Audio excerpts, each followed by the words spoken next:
சிவன் ஆட்கொண்டார் அப்படிங்கிற வார்த்தை நம்ம கேள்விப்பட்டு இருப்போம். அதற்கான பொருள் என்ன, சிவன் ஆட்கொண்ட அப்புறம் நம்ம வாழ்க்கை எப்படி இருக்கும் அப்படிங்கிறத இந்த பதிவில் பார்க்கலாம்.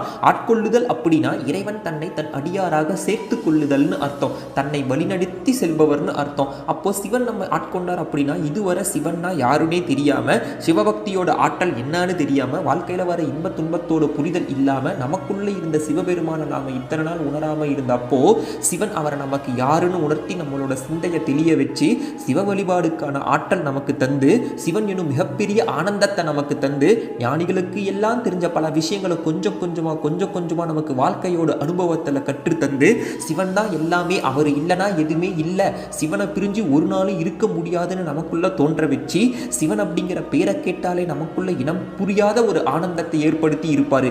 இதை தான் நம்ம சிவன் நம்மை ஆட்கொள்ளுதல் அப்படின்னு சொல்றோம். அப்படி அவர் நம்மளை ஆட்கொண்டார் அப்படின்னா அதை விட பெரிய பாக்கியம் நமக்கு இல்லை. சிவாய நம.